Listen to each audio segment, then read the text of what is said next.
Assalamualaikum warahmatullahi wabarakatuh. Selamat sore dan selamat Waalaikumsalam. datang di acara webinar online ASHOGI Apa Saja Kutanya. Himpunan Onkologi Ginekologi Indonesia. ASHOGI merupakan webinar online series yang diselenggarakan oleh HOGI sebagai wadah diskusi kasus-kasus permasalahan di bidang onkologi ginekologi. Perkenalkan, saya Dr. Mahida sebagai MC sore hari ini.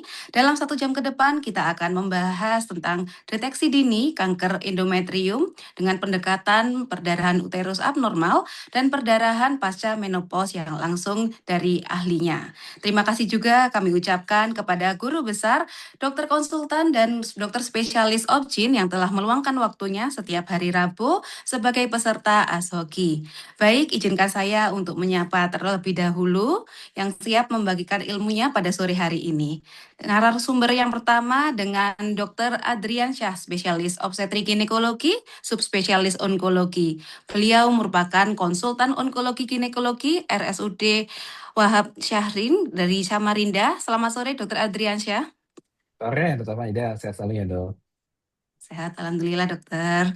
Narasumber kedua dengan Dr. Iputu Agus Suwarta dari spesialis obstetrik ginekologi, subspesialis onkologi. Beliau merupakan konsultan onkologi ginekologi RSUD Dr. Muhammad Suwandi dari Surabaya. Selamat sore, Dr. Putu. Selamat sore, Dok.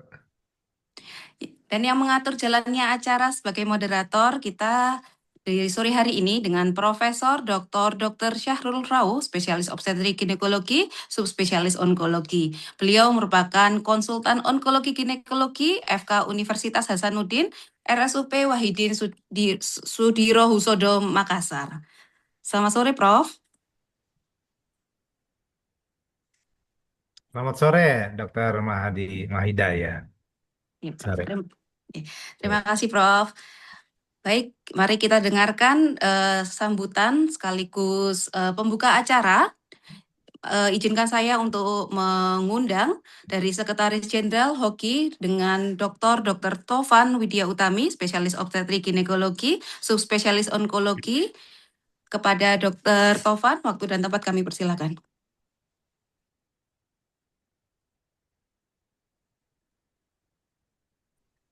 Iya, baik. Terima kasih Dr. Mahida. Bismillahirrahmanirrahim. Assalamualaikum warahmatullahi wabarakatuh. Selamat Waalaikumsalam warahmatullahi wabarakatuh. luar biasa. Selamat sore, Prof. Calu, Kasih. Dr. Sore. Andriansyah, Dr. Putu, luar Selamat sore, biasa Dr. Dok. Mahida ya. Jadi pada kesempatan kali ini tentunya saya mewakilkan ya Bapak Ketua Umum kita, Dr. Brahmana, sekarang Profesor ya, Profesor Profesor. Brahmana. Ya. Walaupun belum turun atau belum terbit SK-nya, kita doakan agar segera terbit ya, Prof. Calu ya. Ya. Ya. Baik, saya teringat dengan Prof. Calu bahwa gelar guru besar ataupun profesor itu adalah suatu pengakuan atas karya kita ya, Prof. Ya. Calu ya. Betul, betul, Ya, Dok. jadi memang ya terus berusaha Dr. Andri, Dr. Putu ya, jalan masih cukup lebar. Semoga Dokter Tovan menyusul. Amin, amin, insya Amin, Allah. Mohon amin. doanya. Ya, ya, ya. Jadi pada kesempatan kali ini saya berbahagia sekali. Alhamdulillah kita selalu hadir untuk apa teman-teman semuanya dimanapun berada ya. Kita katanya Pak Ketum itu adalah sedekah ilmu ya, insya Allah ya. Mudah-mudahan Allah ridho dan ini menjadi amal jariah kita semua ya. Jadi saat ini tidak terasa ya, kita sudah sampai pada eh, seri 224 ya, luar biasa, sampai 1000 sampai sejuta nanti serinya ya. Mudah-mudahan ini akan terus menjadi buah karya dari kita semua ya. Jadi saat ini kita bertajuk tentang deteksi dini kanker endometrium, pendekatan perdarahan uterus abnormal dan perdarahan pasca menopausa. Ini seru sekali ya. Jadi artinya ini seringkali kita temukan di lapangan teman-teman sekalian ya, bahwa seringkali misdiagnosis, mohon maaf ya, mohon izin ya, seringkali cuma diberikan progestin, ya, hormonal imbalance seperti itu, ternyata adalah suatu kelainan atau patologik dari endometrium ya. Syukur-syukur kalau masih pre-cancer ya, artinya hiperplasia atau sejenisnya, tapi saat ini memang kanker endometrium bergeser pada usia muda ya. Saya rasa teman-teman semua ya dimanapun berada sudah tak sabar lagi untuk mendengarkan para pakar di sini ya, adik-adik saya ya, adik-adik saya, Dokter Andri itu kakak saya, ya. Pakar-pakarnya akan berbicara tentu bagaimana kita bisa melihat surveillance ya, mana saja perdarahan uterus abnormal yang perlu kita waspadai, mana saja perdarahan pasca menopause yang memang kita perlu waspadai dalam arti secara apa namanya diagnostik malignansi ya. Saya tidak akan detail dalam hal ini, kita saksikan saja ya, mudah-mudahan menjadi manfaat bagi kita semua. Saya izin boleh ini Prof. Calu untuk pantun boleh pantun? Silakan. Oh, Ya, saya katanya tadi tiba-tiba disuruh menggantikan Pak Ketum, ya Pak Waketum juga nggak bisa ya udah. Tapi saya nyimpen beberapa pantun tadi malam agak kurang tidur ya bikin pantun. Kurang tidur Ya, karena pantun. ya, ya. Cakep atau apa ya? Apa? cantik, cantik. Cantik. Oh cantik ya baik ya. Cantiknya agak kenceng ya, Dokter Andri, Dokter Putu ya. Siap, Dok. Ya. Satu, bunga melati mekar di taman. Cantik. Harumnya semerbak hingga ke kali. Cantik. Perdarahan abnormal jangan diabaikan. Cantik sekali. Endometrium berseru, tolong evaluasi. Alhamdulillah. Cantik sekali dong. Ada satu lagi. Oh, Tadi satu yang lagi. itu ya. Mantap, Ini mantap. perdarahan pasca menopause ya. Oh iya. Setengah menit ya. Berlayar tenang menuju dermaga. Cantik. Cantik. Ya, sekarang ganteng ya, Prof. Calu ganteng. Ya, kompas dijaga agar tak keliru. Ganteng. Ganteng, bingung ya Bang. Pasca menopause berdarah memang perlu waspada. Ya, Ganteng. tapi jangan semua divonis kanker dahulu ya. Alhamdulillah. Mantap dok, mantap. Baik. Ya, alhamdulillah ya. Jadi insya Allah mudah-mudahan ini berkah untuk semuanya. Saya tutup sampai di sini. Lebih kurangnya saya mohon maaf. Terima kasih atas segala kontribusi selama ini. Apresiasi yang luar biasa bagi semua. Wassalamualaikum warahmatullahi wabarakatuh. Silakan Dr. Mahida.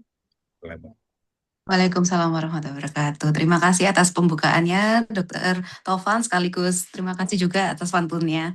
Baik, langsung saja kita dengarkan pemaparan materi dan dilanjutkan dengan diskusi kepada moderator, Profesor Dr. Syahrul Rauh, spesialis obstetrik ginekologi, subspesialis onkologi. Waktu dan tempat kami persilahkan. Terima kasih, Dr. Mahida. Assalamualaikum warahmatullahi wabarakatuh. Waalaikumsalam warahmatullahi wabarakatuh. Dan selamat sore sejawat sekalian yang saya hormati, Sekjen Hogi, Dr. Tovan, dan para pembicara pada hari ini. Jadi kita ada seperti yang sudah disampaikan tadi oleh Ibu Sekjen, Dr. Tovan, bahwa materi kita atau topik kita pada hari ini adalah suatu kanker endometrium ya. Jadi bagaimana kita mendeteksi secara dini kanker endometrium dengan pendekatan apakah dia berasal dari perdarahan uterus abnormal atau dari perdarahan pasca menopause. Jadi memang ini kedua hal ini mungkin memang merupakan gejala dini dari suatu kanker endometrium. Nah, ini penting sekali bagi sejawat kita bahwa mengetahui ini harus sebaiknya memang secara dini sehingga kita bisa melakukan sesuatu terapi yang lebih baik dibandingkan kalau dia sudah berada pada stadium lanjut tentunya. Dan pada hari ini kita telah mempunyai dua pembicara seperti tadi yang sudah disampaikan. Pertama tentu Dr. Adriansyah dari Rumah Sakit Umum Daerah Wahab Syahrani, dan kedua Dr. I Putu Agus Suarte dari Rumah Sakit Umum Daerah Dr. Muhammad Suwandi Surabaya. Untuk tidak memperpanjang, saya persilahkan siapa duluan nih, terserah. Dr. Adriansyah, silakan. Boleh, Prof. Ya, Izin Dr. silakan. Agus saya duluan, G. Siap dokter. Ya. Makasih banyak ya Prof atas kesempatan yang diberikan kepada saya. Mungkin saya izin PowerPoint-nya dulu ya Prof. Mungkin bisa terlihat atau tidak ya Prof. Udah bisa terlihat nggak Prof? Maaf. Ya, kelihatan sudah. Alhamdulillah ya. Assalamualaikum warahmatullahi wabarakatuh dan selamat sore. Yang saya hormati tentu Profesor yang sangat saya banggakan, Prof. Syahrul, Di sini juga ada profesor-profesor juga pada ikut acara ini. Saya lihat Prof. Sarul, kemudian yang saya hormati para senior saya di sini, kemudian teman-teman Silat Objin saya juga di Kalimantan Timur khususnya. Di sini saya lihat ada Dr. Steven, Dr. Mayang, teman-teman yang ada Dr. Mario juga ada yang saya lihat dulu teman sejawat saya itu di Kaltim juga. Topik yang kita bahas hari ini adalah bagaimana cara mendeteksi dini kanker endometrium dengan cara pendekatan pada uterus abnormal dan pendekatan pasca menopause. Seperti kata Prof tadi bahwa kedua gejala ini adalah salah satu pasien dengan kelainan ginekologi yang paling sering datang ke tempat praktek kita. Oh ya, maaf Dok, Prof saya izin pantun juga ya Prof, nggak mau kalah. Jadi Silakan. ya jalan-jalan ke Samarinda Prof. Cakep. Jangan lupa membeli lempok, durian, dan tape. Ini khas Oh, di sini, Prof. Ya. asik. Ashogi semakin mesra, perkuat silaturahmi menambah wawasan dan SKP, Prof. Ini maksa Prof, Alhamdulillah. P-nya itu tape dan SKP. Asik. Maksa. Yang terdaftar info Prof. Syalu, Dr. Adi, Ya, Dr. Putu, Ya, siap. 233 yang terdaftar ya. Masya Allah, Tapi baru Alhamdulillah. yang bergabung 72, nggak apa-apa kita 22. nantikan ya. Ya, Ya, ya. siap. 233, luar biasa. Ya, ini sudah berburu SKP, Prof. Salah satunya, Ya. Prof. Oke, jadi sekali Ya. lagi kanker uterus atau kanker endometrium itu di negara maju itu sebagai kanker ginekologi yang paling banyak. Sedangkan di Indonesia sebagai middle income country kita itu kanker nomor 2 setelah kanker serviks di kanker ginekologinya. Adenokarsinoma endometrium adalah kanker histologik yang paling sering sebagai bagian dari kanker uterus. Kemudian tadi sudah dikatakan oleh Prof. sama Dr. Tovan adalah abnormal uterine bleeding itu adalah gejala utama dari kanker endometrium. Dan memang sebagian kecil pasien kita sekitar 5% sampai 10% itu datang dengan kita dengan kelainan pada pap smear. Misalkan kita temukan adanya tipikal glandular seluler di pap smear-nya. Kemudian di sini juga dikatakan bahwa tadi seperti kata Prof. Sarul, semakin dini kita tahu kanker endometrium maka makin besar 5-year survival rate-nya. Karena hampir sebagian besar kanker endometrium datang dengan keluhan postmenopausal bleeding, dan saya yakin teman-teman sejawat semua yang ada di Indonesia, bila ada postmenopausal bleeding, kita langsung berpikir ini baiknya langsung kita kuret aja deh gitu. Dan itu sangat life saving buat pasien karena biasanya pada stadium awal. Nah, ini adalah salah satu pasien saya pada usia 48 tahun, ini paritas 1. Dia nih dokter, Prof, kemudian datang dengan ke saya waktu itu dengan sudah bolak-balik perdarahan uterus abnormal, sejak 1 tahun, sempat diterapi hormonal oleh beberapa teman sejawat saya, datang ketemu sama saya, kemudian kita USG seperti biasa, USG transvaginal, terdapat ketebalan endometrium lebih dari 2 cm, kemudian juga endomyometral junction-nya jadi nggak bagus, kemudian kita kuret ternyata hasilnya kanker. Jadi ini memang hati-hati sekali lagi, hati-hati pada uterus yang tanda kutip pada kelompok usia yang perimenopause juga harus kita khawatir khususnya di atas 45 tahun.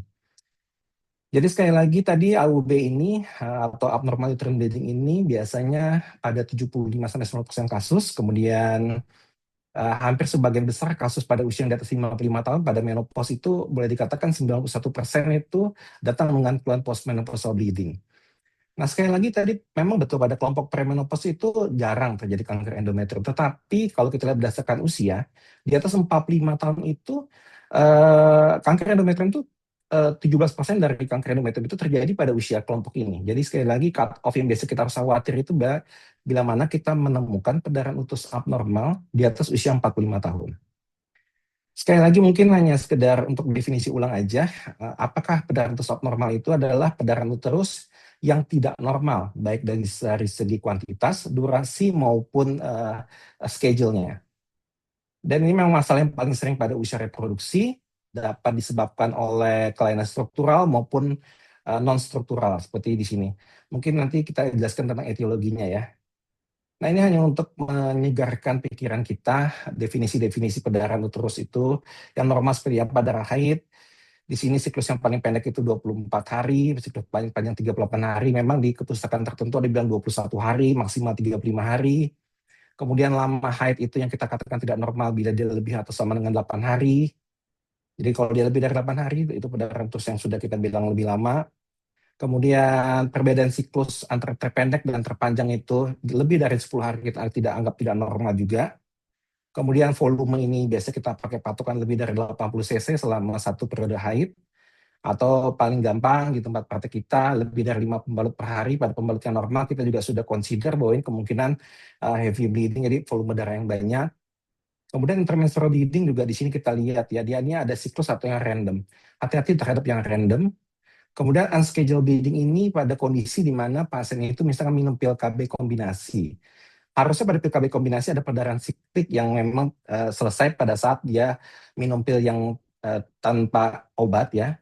Atau hati-hati pada yang abnormal itu bila mana terjadi spotting atau bleeding, maka dia sedang minum pil yang mengandung obat hormon. Jadi hati-hati sekali. Kemudian juga ada obat tertentu atau yang continuous regimen pil, tapi jarang di Indonesia ya. Itu di luar negeri umumnya. Sehingga dia minum pil KB terus yang mengandung hormon, tapi jadi dia membuat amenorrhea.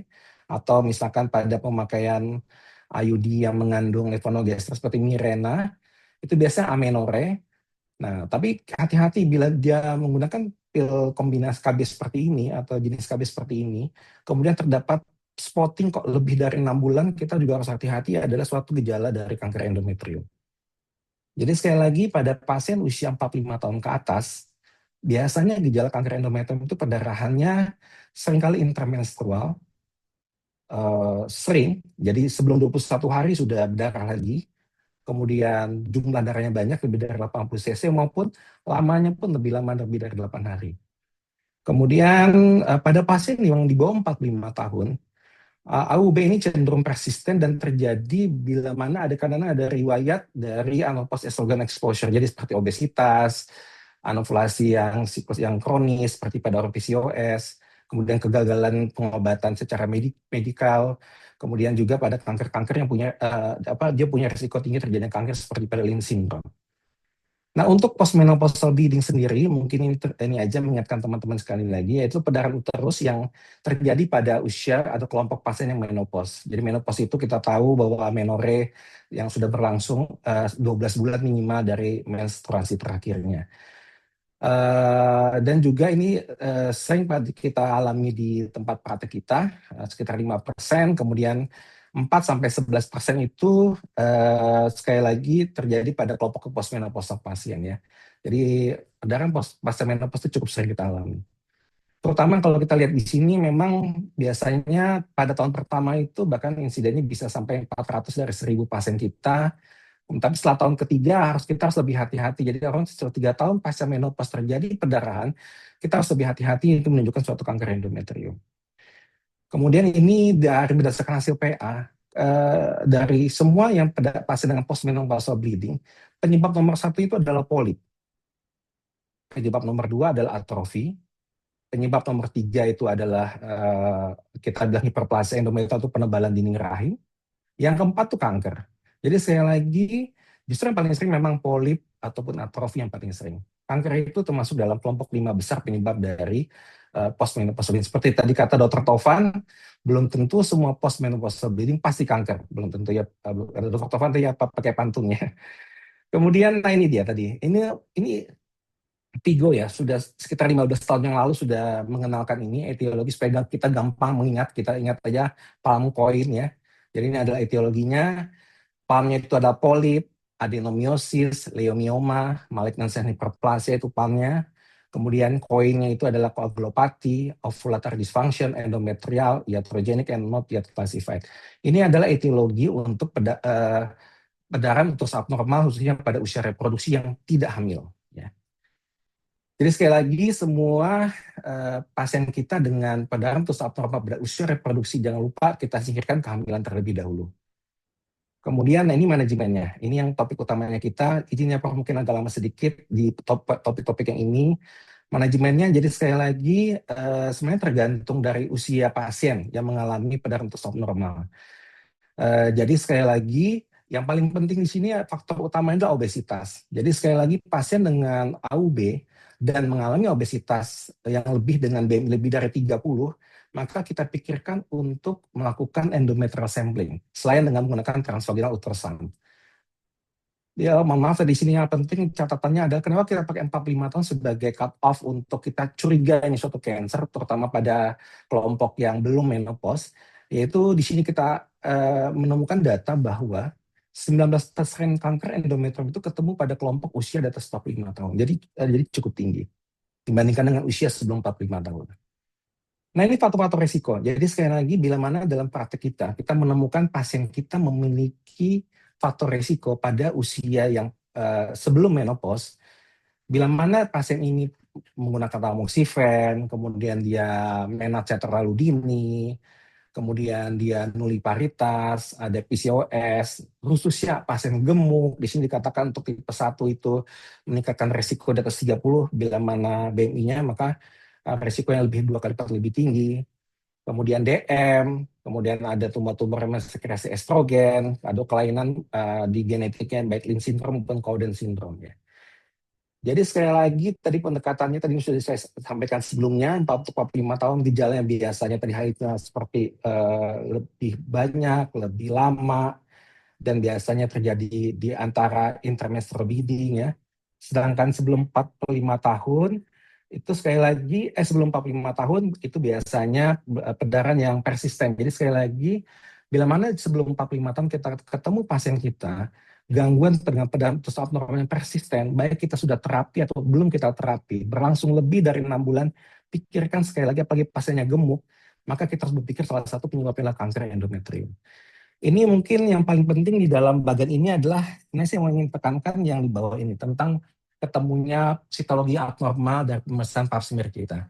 Jadi sekali lagi, bila ada kita ketemu atypical glandular cell yang endometrium type, itu kita harus berpikir ini suatu kanker endometrium, kemudian juga pada usia di atas 40 tahun khususnya, walaupun dia dibilang endometrium yang normal, tapi dari 40 tahun kita menemukan adanya gambaran endometrium di pap smear, maka pikirkan juga ini suatu hal yang perlu kita tindak lanjutin, khususnya untuk melakukan kuretase atau endometrial sampling. Kemudian jadi sekali lagi penekanannya tadi bahwa hati-hati dengan obesitas. Jadi di sini hanya sekedar mengingatkan teorinya saja bahwa orang obesitas itu punya level endogenous estrogen yang tinggi karena asal dari konversi dari androstenedion sampai menjadi estradiol ya. Kemudian pada sekali lagi patokannya tadi kita body mass index lebih dari 30, itu maka akan terjadi resiko untuk terjadinya penebalan hiperplasia endometrium dan kanker endometrium sampai 4 kali lipat lebih tinggi dibandingkan dengan yang body mass index-nya di bawah 30.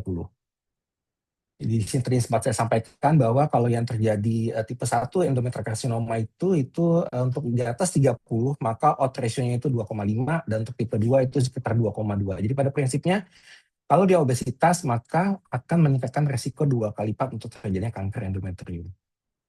Nah ini yang di sini kita mulai tekankan bahwa bagaimana sih caranya, manajemennya kita mengevaluasi endometrium. Jadi sekali lagi tadi bila pantunnya Dr. Tovan, saya kok selalu ingat pantun Dr. Tovan. Jadi di pantun beliau tadi dikatakan penting sekali bila mana endometriumnya menyala kita harus hati-hati gitu. Jadi sekali lagi diagnostiknya itu bisa dengan menggunakan dua prosedur, yaitu pertama endometrial sampling, baik itu biopsi maupun dilatasi kuretase, kemudian dengan transvaginal ultrasound.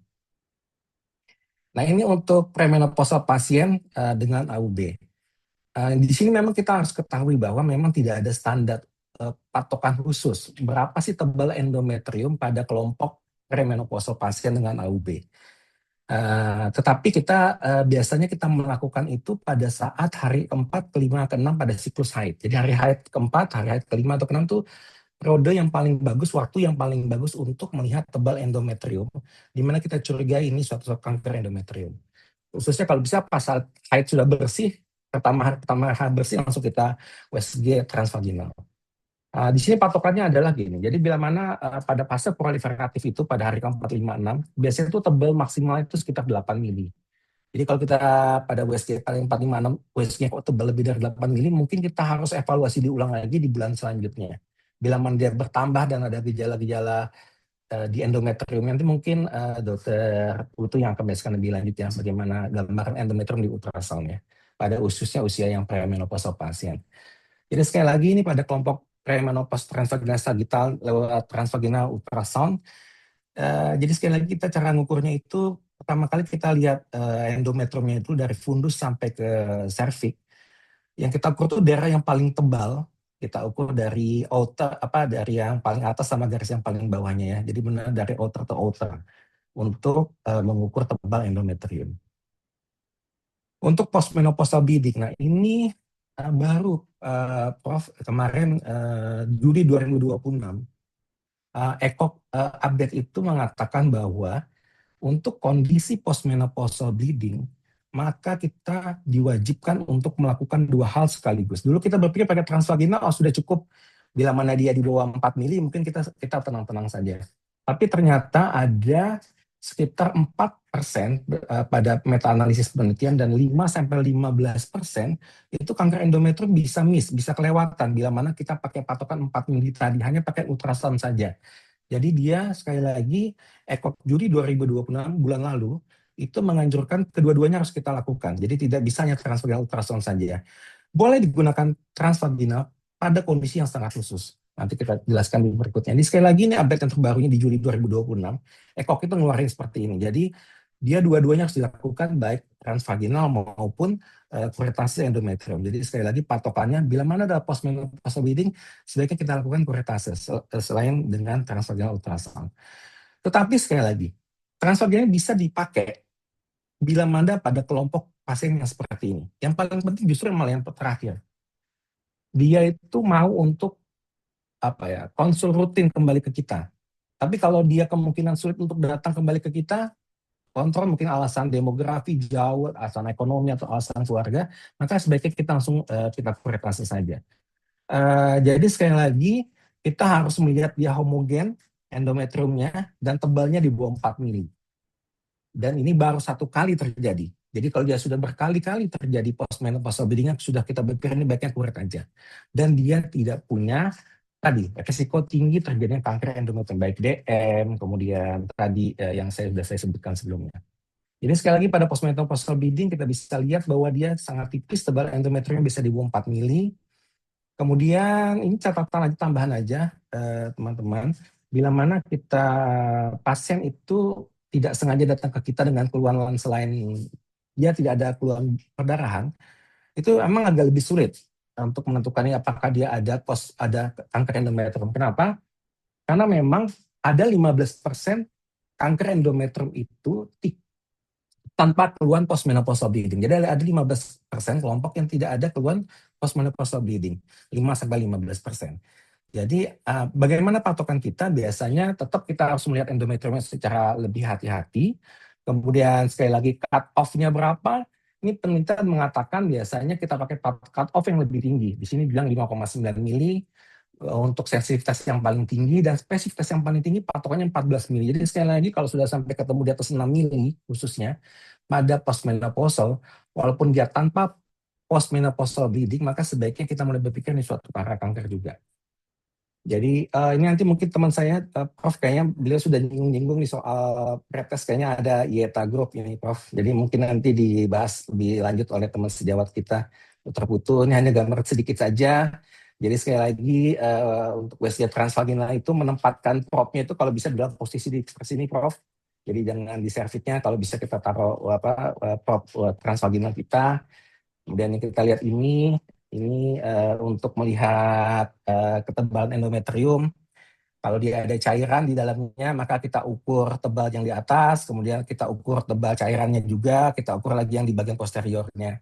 Kemudian yang dikatakan tebal endometrium adalah yang nomor 1 dan yang nomor 2 ya. Yang sedangkan cairannya tidak kita hitung ya.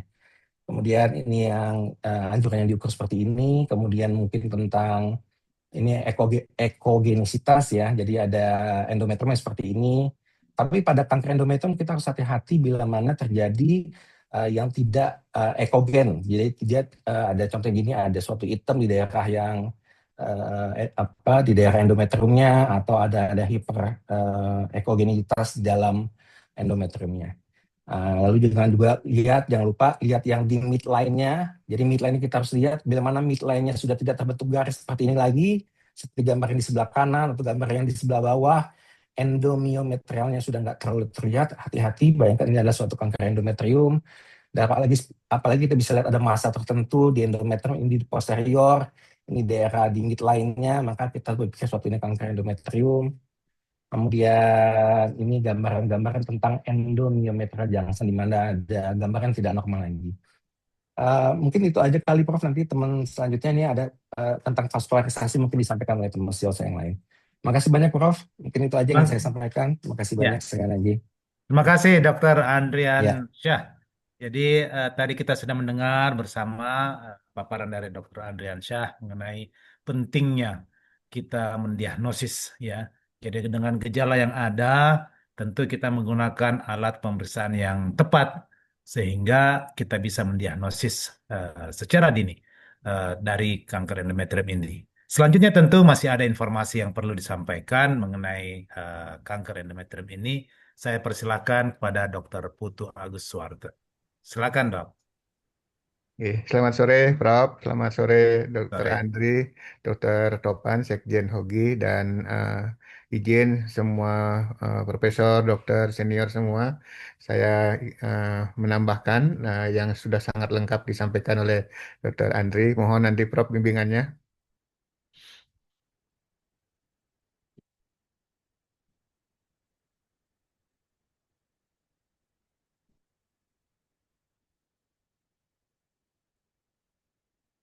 Izin Prof, sudah kelihatan Prof?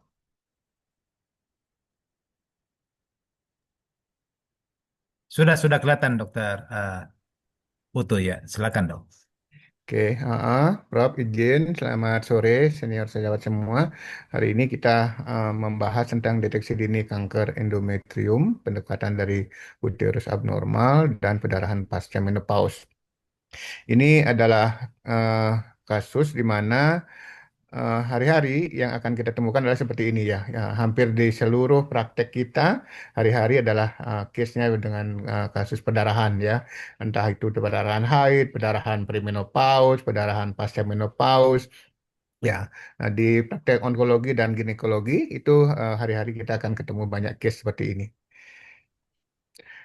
Jadi sedikit merefresh bahwa endometrial cancer itu adalah malignannya di endometrium, sehingga eh, gejala ataupun yang nampak adalah semua penampakan dari masalah-masalah dari endometrium. Nah, tadi juga sekilas sudah disampaikan oleh Dr. Andreas, memang secara internasional ini sudah mulai peningkatan case di daerah negara kemaju, di mana pada 2020 itu case-nya di Amerika Serikat 400.000 lebih, dengan kematian yang hampir 20% ya. Di Amerika Serikat 2023 itu ada case-nya naik sampai 66.000 dengan kematian hampir 13.000, luar biasa ya di sana. Jadi most case-nya adalah 65 tahun dengan average-nya umur 63 tahun.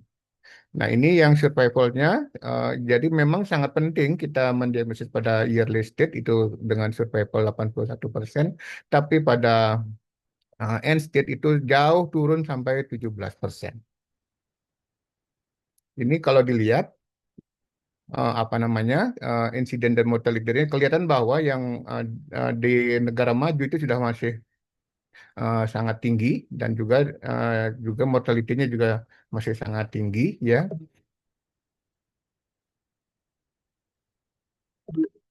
Nah, mana? Ya, kita lanjut bahwa clinical feature-nya yang masih kita anut masih type 1 dan type 2. Type 1 adalah tumor dengan yang 80% ya endometrioid. Teorinya dia lebih banyak dengan estrogen dependent.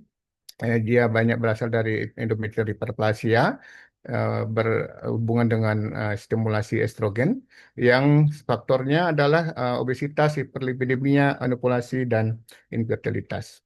Sedangkan yang tipe 2 itu adalah yang non-endometrioid yang berhubungan dengan polip atau precancer. Jadi masih sama, jadi bahwa type 1 endometrioid carcinoma umurnya lebih banyak pre dan perimenopause, yang type 2 lebih pada ke postmenopause, type 1 lebih banyak ke unopposed estrogen, hiperplasia, grade-nya low, dan lebih banyak dari apa namanya yang stable.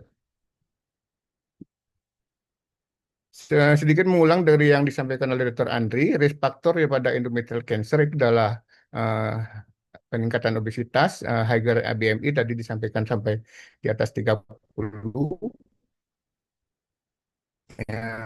pemakaian estrogen endogen, tamoxifen, yearly menarche, late menopause, lower paritas, dan metabolic syndrome. Nah, ini sekilas bahwa algoritma untuk diagnosis endometrial cancer yang paling awal itu adalah clinical assessment-nya, itu kelihatan bahwa salah satu yang paling penting itu adalah postmenopausal bleeding dan immature irregular vaginal bleeding. Jadi memang gejala awal yang paling sering itu adalah adanya postmenopausal bleeding dan irregular vaginal bleeding. Jadi memang cuman yang perlu diperhatikan adalah tidak semua yang seperti yang disampaikan beliau tadi bahwa tidak semua yang postmenopausal bleeding itu adalah sebagai endometrial cancer. Nah, clinical presentation yang paling sering memang adalah bleeding, itu hampir 90% case. Tapi ada juga gejala-gejala lain yang jangan sampai diabaikan, misalnya adalah vaginal discharge, nyeri panggul, nyeri tulang yang revert, dan hematometra. Nah, ini yang tadi yang paling penting adalah abnormal uterine bleeding yang sudah disampaikan oleh Dr. Andreas tadi adalah ada palm coin, di mana ada yang salah satu dari penting itu adalah M-nya, malignansi, bahwa ada yang premenopause, ada yang postmenopause. Nah, ini apakah yang premenopause lalu ke endometrial cancer, apakah ini postmenopause, itu yang harus kemungkinan ke arah endometrial cancer. Nanti kita deteksi dini bagaimana caranya membedakan yang mana area-area atau gejala dari postmenopause yang mengarah ke endometrial cancer.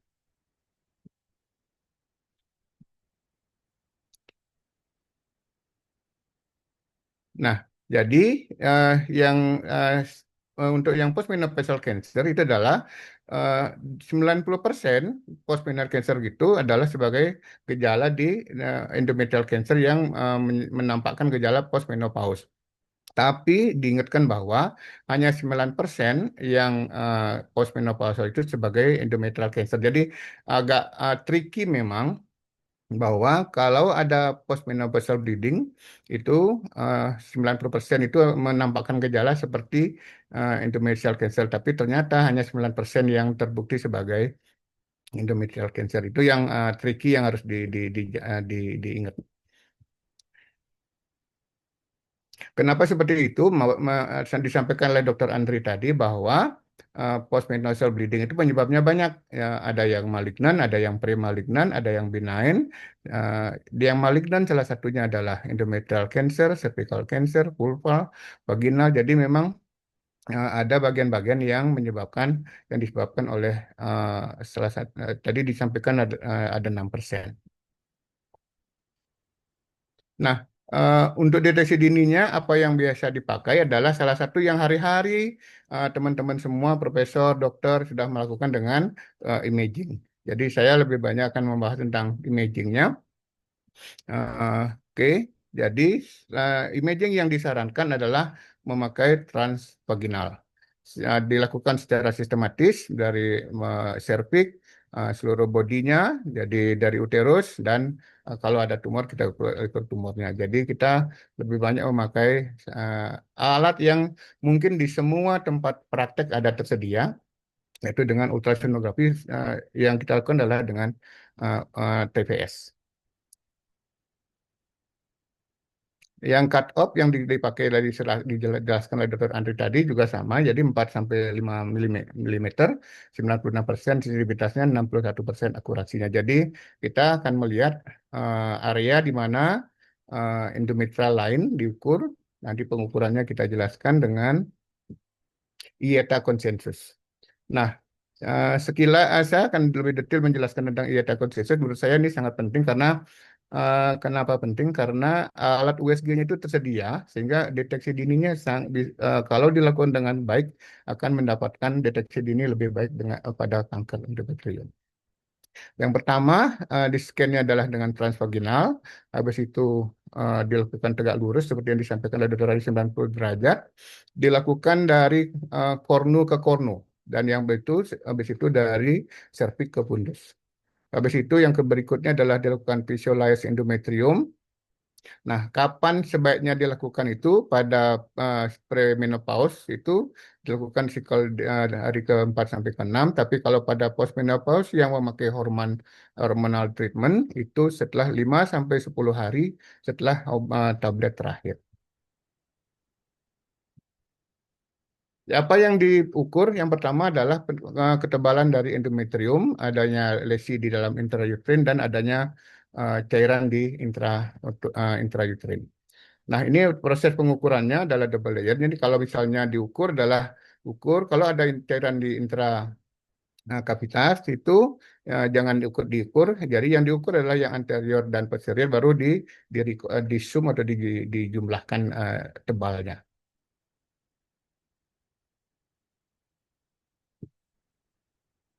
Yang berikutnya yang diukur adalah endometrial ekogenitas, itu dibagi hipoekogen, hiper, dan isoekogen. Jadi kita kelihatan ini dibandingkan dengan ekogenitas atau keterangan dari miometrium. Jadi yang ini kelihatan dia hipoekogen sama, jadi yang kedua hiperekogen, jadi dia lebih terang. Kalau ISO ini yang nomor D ya, jadi dia sama terangnya dengan miometrium. Yang berikutnya yang diukur adalah endometrial myometrial junction. Jadi diukur apakah dia reguler, apakah dia irregular, apakah dia interruptive, apakah dia not defined.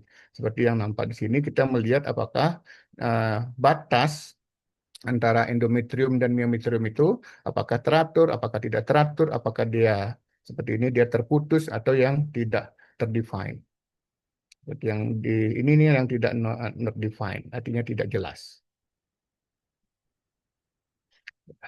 Nah, menurut saya hampir semua USG sekarang sudah ada color Dopplernya. Kita bisa mengukur color score dan vascular patternnya. Jadi kelihatan di sini apakah ada, saya jelaskan dulu, apakah dia absen, apakah dominan vessel atau tidak. Nah, setelah itu baru dikelompokkan. Jadi ini kelihatan semua apa namanya secara tabel apa yang diukur di IATA score. Ini kelihatan. Jadi yang pertama adalah endometrial thickness, ekogenitas, endometrial midline, endometrial medial junction, intracapital lesion, adanya cairan, vascularity. Jadi setelah itu baru kita bisa lihat apakah ya ini kasus bisa mengarah ke endometrial cancer apa bukan. Nah, untuk berikutnya setelah dengan USG kita bisa seperti yang disampaikan Dr. Antri dengan endometrial sampling. Yang mungkin sebagian sudah masih ingat kita masih punya alat namanya pipel. Saya masih dapat dulu itu memakai yang pipel yang besi ya, yang kayak gini. Jadi sangat bisa dilakukan di poliklinis, mungkin dengan anestesi yang sederhana sehingga bisa dengan mendapatkan apa namanya jaringan sampling pada endometrium. Sedangkan yang lainnya mungkin sebagian sudah punya dengan histroskopi biopsi, kuret ataupun dengan yang selama di tempat saya bertugas di Swandi, kami bisa lakukan dengan histroskopi biopsi dengan harapan tidak lagi melakukan secara blind. Karena pipel dan DNC itu dilakukan secara blind, dengan histroskopi biopsi kita lakukan secara targeted dengan melihat di area mana yang suspected pada mencurigai sebagai nah ini yang saya pakai seperti ini, dilihat di mana apakah ada area kalsifikasi, apakah ada abnormal vaskularnya, apakah ada area nekrosis, baru dilakukan targeted biopsi dengan histroskopi. Ini biasa saya lakukan di Rumah Sakit Suwandi. Nah, habis itu baru dilakukan scoring. Nah, kapan disuspek kalau teorinya lebih dari 3, jadi maksimal skornya itu adalah 7. Jadi suspicious endometrial cancer itu kalau skornya dengan hysteroscopy itu lebih dari 3.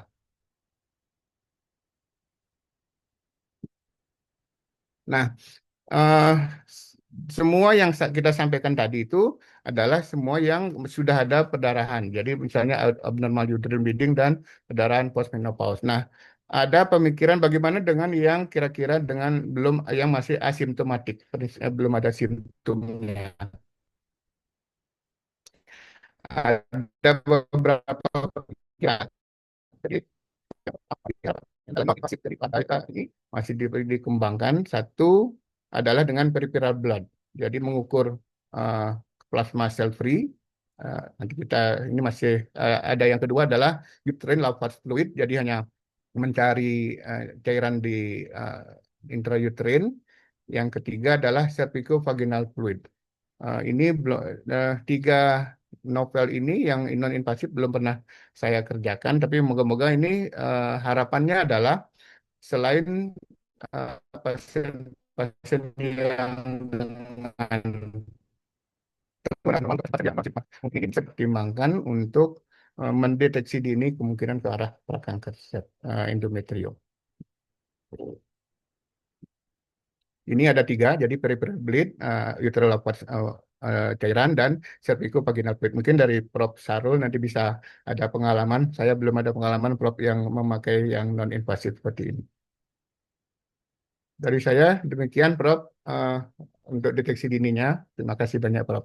Ya, terima kasih Dokter Putu yang telah menambahkan lagi bagaimana kita eh, secara bertahap ya, secara sistematis bisa mendiagnosis gejala-gejala tentang perdarahan pasca menopause maupun perdarahan pada uterus normal. Jadi em, saya kira tadi sudah jelas sekali, tapi mungkin pada beberapa teman sejawat kita ada beberapa hal yang mau ditanyakan sehingga akan menjadi lebih jelas. Karena penting sekali kita mendiagnosis secara dini keluhan-keluhan seperti ini sehingga tadi sudah saya sebutkan bahwa penting untuk penanganan selanjutnya. Saya persilahkan mungkin ada yang ingin bertanya, kalau di chatnya belum ada di sini ya. Ya, Belum ada. silahkan Dokter Andrian atau Dokter Putu ada tambahan mungkin untuk bisa menjadi lebih praktis lagi bagi sejawat kita di daerah. Mungkin ya bagaimana kita apa mengenal atau menggunakan alat diagnostik yang tepat untuk mendiagnosis dari gejala-gejala kanker endometrium ini. Masih ada tambahan silahkan. Ya, Prof. Mungkin Jadi yang masih mungkin di sambil menunggu yang mau bertanya. ya, yang imaging, Prof. Jadi misalnya kan Ya, mungkin yang imaging. kami sampaikan tadi yang masih yang sederhana, yang praktis bisa dikerjakan di praktek, di Ya, klinis misalnya. Tapi kan kalau misalnya ada alat yang lebih baik, misalnya CT, MRI, PET scan, mungkin bisa di-refer kalau sebagai tambahan diagnostik. Jadi kayak kalau misalnya setelah kuret tidak yakin, bisa dilanjutkan dengan ke pemeriksaan imaging yang lebih sophisticated, Prof. Misalnya MRI atau CT. Gitu. ya. Dokter Andrian mungkin ada silahkan kalau mau ditambahkan. Ya, makasih banyak Prof. Ya, Kalau untuk menentukan suatu kanker endometrium khususnya pada stadium awal ya Prof. ya, Antara tadi CT scan, MRI, ultrasound, transvaginal untuk pemeriksaan tambahannya Prof. Selain kita melakukan pemeriksaan fisik, di situ dikatakan memang banyak penelitian mengatakan yang sebanding dengan transvaginal itu sebanding Prof. Maksudnya asal ya, orang yang melakukan seperti Prof. Sarul sudah sangat kompeten mah, udah pasti itu setara dengan MRI Prof. Jadi ya, tapi memang yang dianjurkan memang MRI Prof. Khususnya untuk melihat ekstensi ya. endometrium ke myometriumnya khususnya Biometri. MRI. Ya. Ini ada pertanyaan mungkin ya dari Dokter Ya, siap. Ratri Wulandari. Silakan Dokter Ratri ya. Ada. Ya, Assalamualaikum dokter. Saya Ratri dari UGM dokter. Oh ya, Izin silakan. menanyakan, saya pernah mempunyai pasien usia 60-an tahun datang dengan keluhan keputihan dok. Kemudian pasien juga mengatakan sudah pernah haid setelah sudah menopause. Sudah. Jadi sudah berhenti haid kurang lebih 10-an tahun. Lalu sekitar tahun lalu dia bilang ada haid lagi.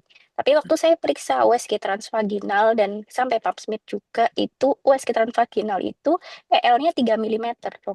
Jadi tidak ada penebalan. Dari hasil pap smear juga normal. Nah, kalau seperti itu bagaimana workup selanjutnya? Sementara ini masih saya eh, minta kontrol sebulan lagi karena hasil pap smear-nya juga bagus, serviksnya juga kesannya atrofi. Tetapi Jadi masih perdarahan, dokter. saat datang tidak ada perdarahan, dokter. Oh, Jadi sudah ada. keluhannya adalah tahun lalu pernah haid lagi, tapi Riwayat datang perdarahan. keluhannya dengan keputihan.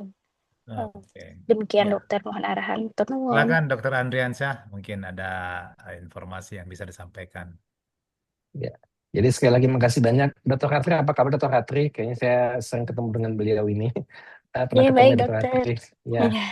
Eh, Kalau dia, tadi kan saya katakan Prof, tadi di presentasi saya, bila mana pasien ini hanya satu kali single episode postmenopausal bleeding, kemudian dari ultrasound Dr. Ratri dapatkan gambaran yang bahasa kata normal, baik tebal maupun ekogenisitasnya sama, tidak ada tanda-tanda hipervaskularisasi seperti kali Dr. Agus katakan, dan endomyometra junctionnya terlihat dengan jelas, midline-nya bagus, maka sih biasanya insya Allah sih aman aja Dokter Ratri. Cuma tetap harus dicari faktor resiko untuk saya endometrium yang tadi Dokter Ratri. Mungkin tadi belum sempat tentang berapa berat badannya, kemudian dia punya DM nggak, dia ada riwayat kemungkinan kanker pada keluarganya atau tidak.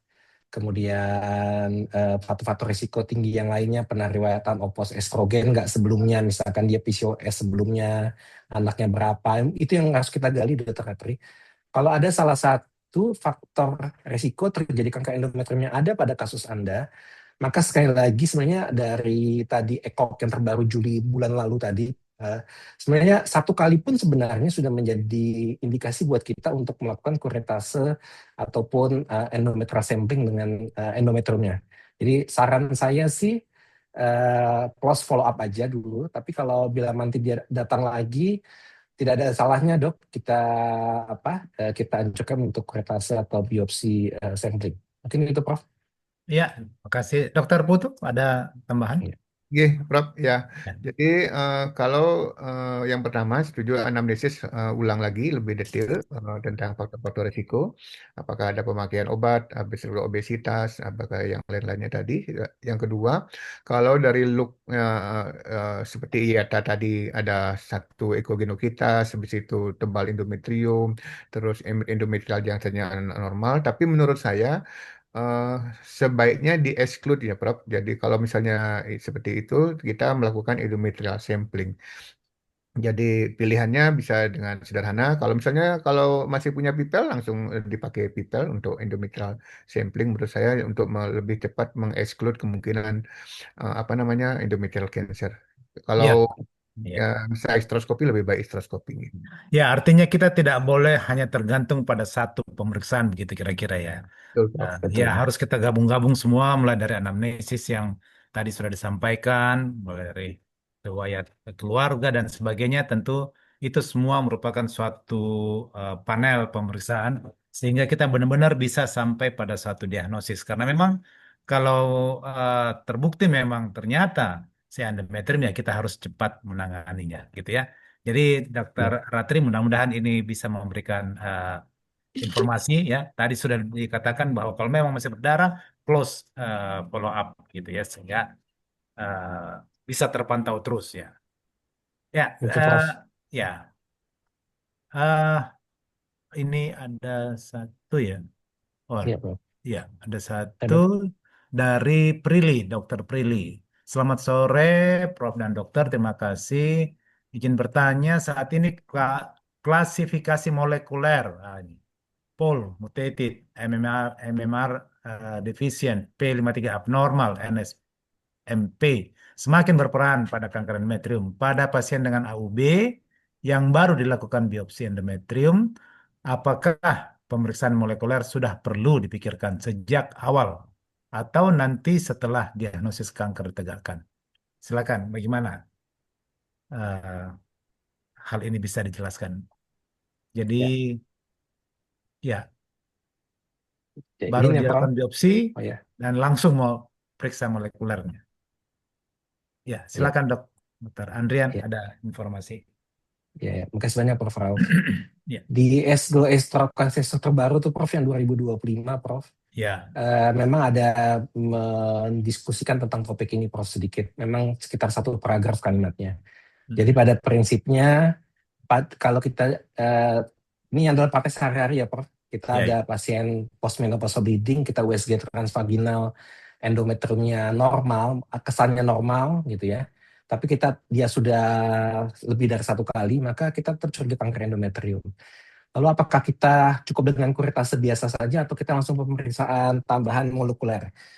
Kalau bila pada stadium awal dikatakan kan Prof bahwa untuk pemeriksaan Pol mutated kayaknya kita belum perlu Prof, karena jadi di ESPRO guideline itu yang ESMO guideline pun konsensusnya mengatakan tidak perlu pada stadium awal. Jadi kalau dia memang hanya tebalnya tipis, kemudian kemungkinan pun hanya pada kanker stadium awal, kita nggak perlu periksa.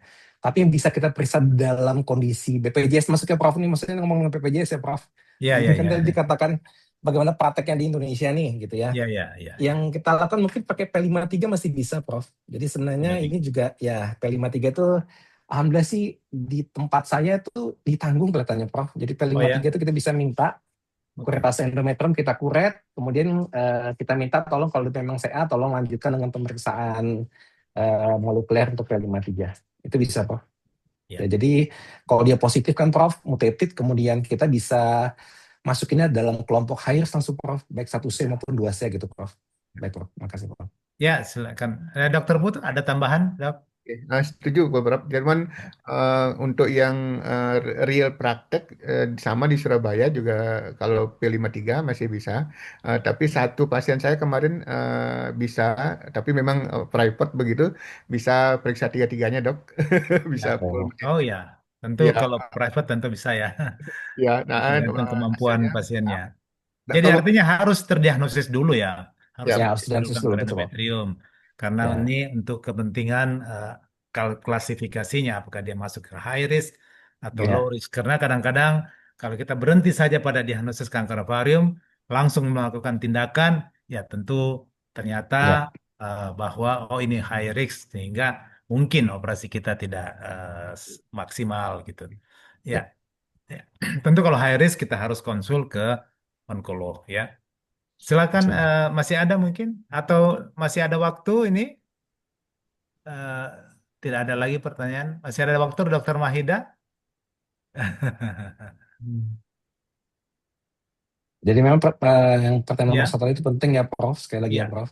saya kira penting. Iya, jadi kalau dia tetap postmenopausal bleeding, saran saya walaupun tebal endometriumnya tipis ya, masih di bawah 4 mili, hati-hati karena memang ternyata kenapa ECOG itu kemarin ngeluarin bulan lalu itu saran yang tetap harus kuret sebaiknya, Ya, karena memang ternyata yang tipe 2 endometrioid yang tadi kata Dr. Agus tadi, Dr. Putu tadi, itu semakin banyak Prof ya, insidennya. Jadi ya kesannya tipis tapi dia non endometrioid, malah dia high risk kan Prof, tipe 2 kan Prof, tidak terkait dengan estrogen. Jadi kayak seros kanker endometrium yang high risk yang lain itu semakin tinggi Prof. Jadi ya, hati-hati, jadi sekali lagi jangan pikir endometrium tipis itu ini, karena ya, ternyata misi cukup tinggi Prof, bisa 5-15%, bahkan penelitian terbaru bulan Januari tadi Prof. ya. Jadi Jadi lumayan artinya tinggi kita Prof. harus tetap hati-hati Hati-hati pada yang tipis dia Prof. membuktikan sampai memang dia bukan atau memang Ya, ternyata kanker betul. endometrium. Kira-kira Betul seperti Prof. itu ya. Betul Prof. Ya, Makasih banyak Prof. ya, ya, tetap curiga ya, ya Prof ya. ya, Ya, betul. ya, dokter. Ya, ini sudah 16.35 Sudah kalau setengah 6 sih kalau di Prof. sini. Ya. Kalau di sini sudah 17.35 di sini kalau di Makassar. Sama Prof, di Samarinda Kaltim Oh juga iya, sama Prof. kita sama waktu ya. Iya, Iya, sudah waktunya pas habis ini. sudah waktunya ya. Terima kasih, saya kira Eh, jadi sejawat semua bahwa kanker endometrium ini seperti tadi yang sudah disampaikan bahwa kecenderungan ada peningkatan ya berhubungan dengan gizi barangkali gitu ya, faktor diet sehingga mulai meningkat dan sehingga kita perlu sangat hati-hati di dalam memaknai keluhan-keluhan yang terjadi atau yang dikeluhkan oleh pasien terutama atau khususnya dalam topik kali ini adalah perdarahan uterus abnormal ataupun perdarahan pasca menopause. Terus kita lihat, terus kita amati perkembangan, dan terus kita menggunakan alat-alat diagnostik yang tepat sehingga kita bisa mendapatkan diagnosis dini dan penanganan yang paripurna gitu kira-kira seperti itulah ya. Sehingga nanti tidak sampai menyebabkan atau meningkatkan survival dari pasien-pasien kita. Saya kira itu ya sedikit kesimpulan saya kira dan saya selanjutnya terima kasih kepada Dr. Andrian, terima kasih juga kepada Dr. Putu yang telah banyak memberikan informasi mengenai topik ini dan saya selanjutnya dan juga kepada Sekjen ya Sekjen Hogi semoga pantunnya masih ada lagi karena untuk penutupannya sehingga saya silakan saya serahkan kembali kepada Dr. Mahida sebagai MC pada kesempatan ini. Silakan, Dok. Terima kasih. Prof. Syahrul. Ya, terima kasih Dr. Tovan. Terima kasih Prof. Syahrul, Dr. Ardiansyah, dan Dr. Putu atas masukannya dan ilmunya yang telah dibagikan pada sore hari ini. Baik, sebelum acara kami tutup, kami ingatkan sekali lagi untuk dapat mengikuti acara INASMID 2026 yang diselenggarakan pada tanggal 6 hingga 8 November 2026 di Kota Malang, Jawa Timur. Ada workshop dan simposium yang menarik yang bisa kita ikutin. Ya. Baik, bagi peserta yang tertinggal dapat mengikuti dan mengakses series Ashoki sore hari ini dan mengakses pada seri-seri sebelumnya. Dan jangan lupa untuk para peserta untuk mengerjakan pantaran sehat sampai batas waktu hari Jumat. Terima kasih atas atensi dan sampai jumpa di seri-seri selanjutnya. Izin saya tutup, Prof. Dr. Wassalamualaikum warahmatullahi wabarakatuh. Waalaikumsalam warahmatullahi Waalaikumsalam wabarakatuh. Terima kasih Dr. warahmatullahi Tovan. Ya. Terima Sehat selalu kasih, ya. Terima Prof. kasih, Prof. Syahrul. Dr. Terima kasih, Dr. semuanya. Andri, Dr. Putu. Sehat selalu ya Prof, Dr. Tovan ya. Ya, Sampai ketemu. Waalaikumsalam warahmatullahi wabarakatuh. Sampai ketemu di INASMID ya. Sehat-sehat. Sehat semua. Izin live ya Prof, Dokter. Amin, amin, amin. Ya. Assalamualaikum. Waalaikumsalam warahmatullahi wabarakatuh.